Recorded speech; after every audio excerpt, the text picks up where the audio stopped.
நான் இன்னைக்கு வத்த குழம்பு செய்ய போகிறேன்.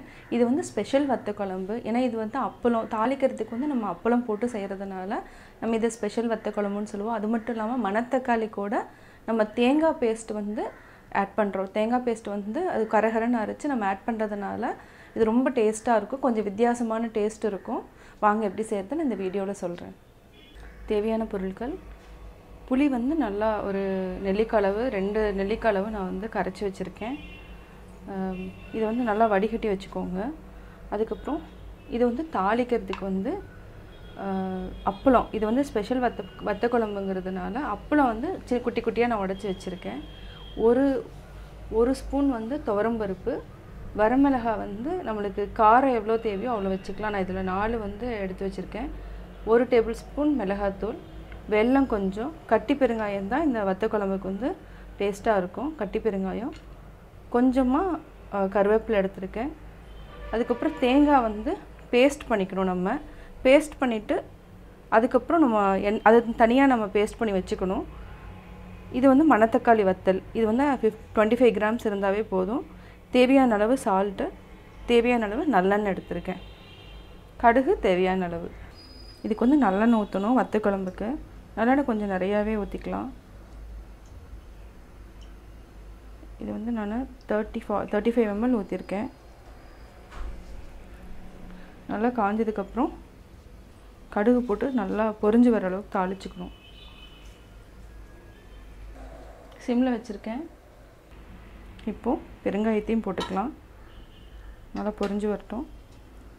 வெல்லம் வந்து நம்ம கொஞ்சம் லேட்டாக போட்டுக்கலாம். இப்போ பெருங்காயம் போட்டுட்டு இப்போ வரமிளகாய், துவரம்பருப்பு,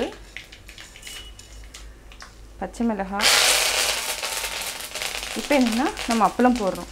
அப்பளம் தான் இதுக்கு வந்து ரொம்ப நல்லா டேஸ்ட்டாக இருக்கும். இந்த அப்பளத்தை போட்டு நல்லா வதக்கிடுங்க. குட்டி குட்டியாக இது பண்ணிக்கணும். பெருசாக போட்டிங்கன்னா அப்பளம் வந்து ரொம்ப பெருசாக இருக்கும். இவ்வளோதான். இது போட்டதுக்கப்புறம் கொஞ்சம் நல்லா வதக்கிக்கோங்க. துவரம்பருப்பும் போட்டிருக்கிறோம், அதுவும் நல்லா வதங்கணும். இப்போ வந்து மிளகாத்தூள் வந்து கொஞ்சம் பச்சை வாசம் போகணும் அப்படிங்கிறதுனால நான் இது கூடயே போட்டு நல்லா வதக்கிக்கிறேன். இப்போ நம்ம ஆல்ரெடி புளித்தண்ணி எடுத்து வச்சுருக்கேன், அதை வந்து இது கூட மிக்ஸ் பண்ணணும்.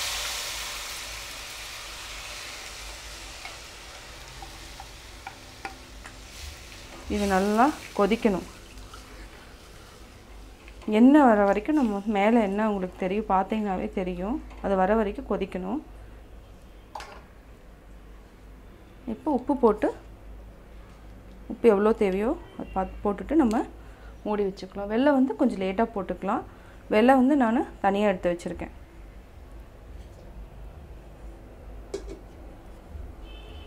இப்போ இன்னொரு 10 to 15 மினிட்ஸ் சிம்மில் கொதிச்சாலும் சரி, நீங்கள் பக்கத்தில் இருந்தீங்கன்னா நீங்கள் வந்து ஹை ஃப்ளேமில் வச்சு கூட நம்ம சீக்கிரம் பண்ணிக்கலாம். இப்போ ஒரு 10 மினிட்ஸ் வந்து நான் மூடி வச்சுருக்கேன். இப்போ நம்ம கடாய் வச்சிட்டோம். கடாய் நல்லா காயிட்டோம். கடாய் நல்லா காஞ்சதுக்கப்புறம் இதுக்கு வந்து நல்லெண்ணெய் தான் நம்ம ஊற்ற போகிறோம். நல்லெண்ணெய் வந்து ஒரு 4 டேபிள் ஸ்பூன் ஊற்றிட்டேன்.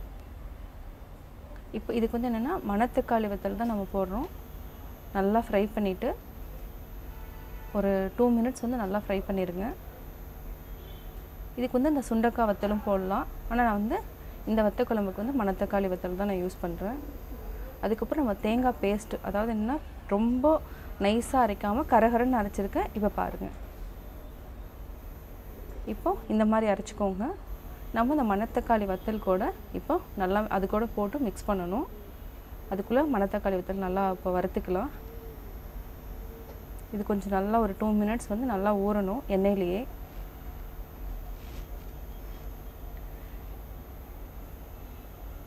இன்னும் கொஞ்சம் நல்லா நல்லா வதக்கிக்கலாம். இந்த வத்த குழம்பு வந்து ரொம்ப டேஸ்ட்டாக இருக்கும். இதே மாதிரி சுண்டக்காய் வத்தலும் ரொம்ப நல்லாயிருக்கும். இப்போ அந்த தேங்காய் பேஸ்ட்டை வந்து இது கூட மிக்ஸ் பண்ணிவிட்டு நல்லா வதக்கணும். லைட்டாக தண்ணி ஆட் பண்ணிக்கலாம். எல்லாத்தையும் மிக்ஸ் பண்ணி இது கூட இது வந்து நம்ம தனியாக வைக்கிறதுக்காக இந்த வத்த குழம்பு கூட லாஸ்ட்டில் ஊற்றணும். அதுக்காக நான் இப்போ பேஸ்ட் மாதிரி போட்டு அரைச்சிருக்கேன். இது ஒரு 2 மினிட்ஸ் வந்து நல்லா வதக்கிக்கணும். தேங்காய் எல்லாத்தையுமே நம்ம ஆட் பண்ணிக்கலாம் வத்தல் கூட.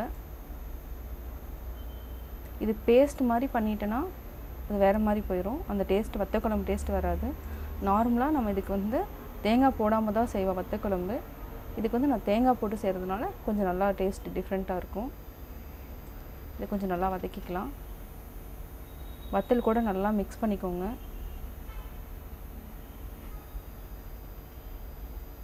அவ்வளோதான். இது ஒரு 2 நிமிஷம் நல்லா கொதிக்கட்டும்.